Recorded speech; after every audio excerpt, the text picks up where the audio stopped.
उरगुट्टू महतो टोला में बजरंगबली मंदिर प्राण प्रतिष्ठा का भव्य समापन। आजसू सुप्रीमो सुदेश कुमार महतो हुए शामिल। 11 फरवरी ठाकुरगांव थाना क्षेत्र के उरगुट्टू महतो टोला में आयोजित 4 दिवसीय बजरंगबली मंदिर के प्राण प्रतिष्ठा सह यज्ञ अनुष्ठान का शनिवार देर रात्रि को भव्य समापन हुआ।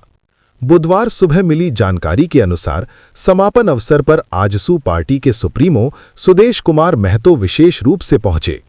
उनके संबोधन में आयोजकों का हौसला बढ़ाते हुए श्री महतो ने कहा कि इस तरह के धार्मिक आयोजन सामाजिक एकता को मजबूत करते हैं। आयोजनकर्ताओं ने बताया कि अनुष्ठान में सैकड़ों भक्तों ने भाग लिया और भगवान बजरंगबली की आरती के साथ कार्यक्रम संपन्न हुआ। स्थानीय लोगों ने इसे क्षेत्र की सांस्कृतिक धरोहर के रूप में सराहा।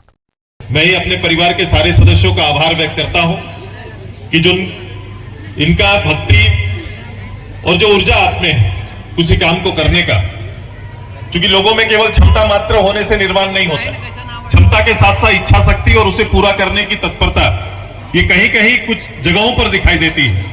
उरगुट्टू और आसपास के लोगों ने इस संकल्प को अपने योगदान से पूरा किया है और इतना भव्य मंदिर यहां पर तैयार हुआ है। अब प्राण प्रतिष्ठा हुआ, 5 दिन मंत्र उच्चारण हुआ है। आप सभी लोग जानते हैं कि व्यक्तिगत रूप से भगवान और उनके दास का संबंध क्या है। भगवान जी उनके पास आ गए हैं, व्यक्तिगत रूप से वो दोनों के बीच में अपनी मनसा प्रकट किया जाता है। केवल भगवान जानते हैं व्यक्ति हमसे क्या मांग रहा है और बाकी इसकी चर्चा नहीं हो पाती। मुझे लगता है कि उनको क्या मिला, नहीं मिला, क्या आशीर्वाद प्राप्त हो रहा है, नहीं हो रहा है, उनका व्यक्तिगत है, लेकिन सामूहिक रूप से इस तरह के अनुष्ठान से जो फायदा होता है, 5 दिन तक जो मंच पर बैठ के मंच पे बैठे लोग बाहर से आए और उन्होंने जो पाठ पढ़ा, इस पाठ से आबो हवा में अंतर पड़ता है। कार्यक्रम से जो प्रवृत्ति है उसमें फर्क पड़ता है, जो हमें दिखाई नहीं देता है। कम से कम मनोवृत्ति आज के दिन में इतना समय, इतना लोग व्यस्त है जीवन में, उसकी मनोवृत्ति पर फर्क पड़ता है। थोड़ा शांतित होकर भगवान के नजदीक जाने का एक अवसर मिलता है। अपने कान से सुनकर कम से कम उसको उच्चारण करके भी अपने मन को हम लोग शांत कर पाते हैं। ये एक व्यवहारिक अंतर होता है जो दिखाई नहीं देता है। कार्यक्रम आएगा, कार्यक्रम चला जाएगा, लेकिन हम हजारों लोग आज एकत्रित हुए हैं हनुमान जी के इस कार्यक्रम में। उस शक्ति के जो ऐसे भक्त, भगवान राम के ऐसे भक्त जिनका आना ही पूरे रामायण की कथा को पूर्ण करना जैसा है। राम हनुमान जी के बगैर अधूरा, माने भक्ति का इससे बड़ा दुनिया में कोई उदाहरण नहीं हो सकता है।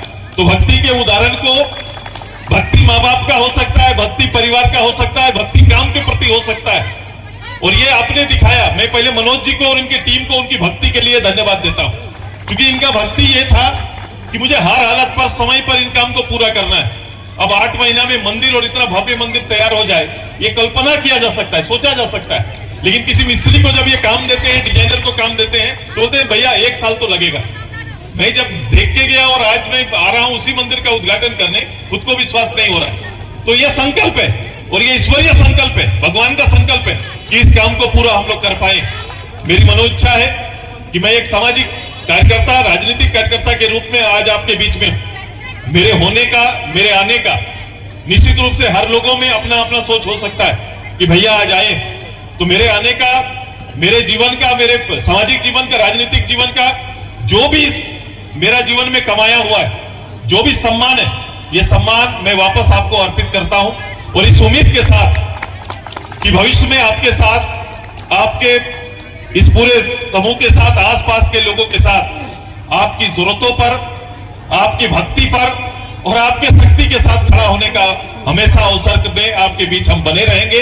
ये मेरा संकल्प है। ईश्वर मुझे वही तक शक्ति दे। मैं आशीष भी उनसे यही मांगता हूं कि लोक हित और लोक सेवा के लिए हमेशा लोगों के बीच बनाए रखिए। यही मेरी ताकत और यही क्षमता को बढ़ाता है। आपका आशीष बना रहे, क्योंकि आप भगवान जी है, मैंने माथा टेका, लेकिन मेरे भगवान जी आप सब लोग हैं। आप सभी का आशीष बना रहे तो ये निर्माण का कार्य आगे भी चलेगा। इन्हीं शब्दों के साथ अपनी बात को अंत करते हैं। बहुत बहुत धन्यवाद, बहुत बहुत आभार आप सभी का।